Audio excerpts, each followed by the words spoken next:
আসসালামু আলাইকুম বন্ধুরা, আপনাদেরকে নিয়ে আসলাম একটা জায়গায়। সেটা হচ্ছে নওগাঁর মাঠে মাঠে। দেখুন কি সুন্দর সোনালি ধান। কৃষকরা তাদের ধান কেটে মাঠে রেখে দিয়েছে শুকানোর জন্য। তো বন্ধুরা দেখতে পাচ্ছেন কত সুন্দর ধানের মাঠ এবং ধান ক্ষেত আর ধান ক্ষেত চারিদিকে। তো দেখুন, আমি আপনাদেরকে নিয়ে আসলাম নওগাঁর মাঠে মাঠে ধান। দেখুন কৃষকরা কি সুন্দর ধান ফলাইছে। এই ধানটি হচ্ছে স্বর্ণা 5 ধান, আমন ধান। এই ধানটি ইরি ধান, বর্ষালি ইরি ধান কেটে এই ধানটা লাগানো হয়েছে মাঠে। আর ডান পাশে দেখতে পাচ্ছেন এই ধানগুলি, বাম পাশে এগুলি ধানগুলি হচ্ছে স্বর্ণা 5 ধান। এগুলি বর্ষালির ধান কেটে লাগানো হয়েছে। আর ডান পাশে যে ধানগুলি দেখছেন এইগুলি কাটা হয়েছে, এগুলি হচ্ছে আমন ধান। এগুলো স্বর্ণা 5 ধান। এগুলি হচ্ছে ইরি কাটার পরে লাগানো হয়েছে।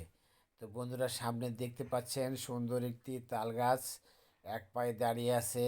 অনেক সুন্দর, আমার কাছে অনেক সুন্দর লাগে এই মাঠ এবং মাঠের ভিতরে হাঁটতে। দেখুন আইল দিয়ে আমি হেঁটে যাচ্ছি, দুই পাশে ধান আর ধান। এগুলি হচ্ছে আতপ ধান, যেগুলিকে কালোজিরা ধান বলে। এটি পোলাওর চাউল তৈরি করা হয় এই ধান থেকে। দেখতে পাচ্ছেন মাঠে মাঠে ধান আর ধান। আমার এই ধান ক্ষেতের আইল দিয়ে মাঠে হাঁটতে খুব ভালো লাগে, এই জন্য আপনাদেরকে দেখানোর চেষ্টা করছি। দেখুন নওগাঁর মাঠে মাঠে ধান আর ধান। তো বন্ধুরা এরকম সুন্দর সুন্দর ভিডিও পেতে আমাদের সাথে থাকুন। এটা দেখছেন, এটা হচ্ছে ডিপ টিউবওয়েলের মাধ্যমে পানি সেচে দেওয়া হয় এদিক দিয়ে। তো দেখতে পাচ্ছেন সামনের দিকে বিশাল মাঠ, শুধু ধান আর ধান। যেদিকে চোখ যায় শুধু ধান আর ধান। তো বন্ধুরা বাংলাদেশে সবচেয়ে বেশি ধান উৎপন্ন হয় আমাদের এখানে নওগাঁতে। নওগাঁতে প্রচুর ধান উৎপন্ন হয়, বাংলাদেশের মধ্যে সবচেয়ে বেশি। আর চাল কলের জন্য ও নওগাঁ বিখ্যাত।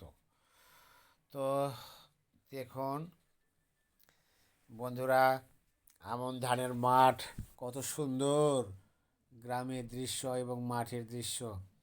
ধান প্রায় অর্ধেক পেকে গিয়েছে।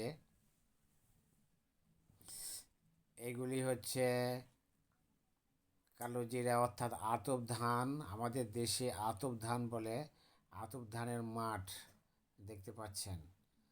তো এগুলিও আতপ ধান, এগুলি দাঁড়াই আছে। দেখুন অনেক সুন্দর, আপনাদের দেখানোর চেষ্টা করছি কি সোনালি ধান। আপনারা দেখুন এবং আমাদের সাথে থাকুন। এই ধান উৎপন্ন করতে যায় কৃষক দিয়ে কত কষ্ট করে ঘাম ঝরাইয়া এই ফসল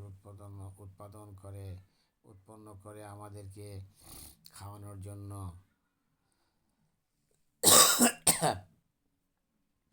দেখুন বন্ধুরা কত সুন্দর ধান।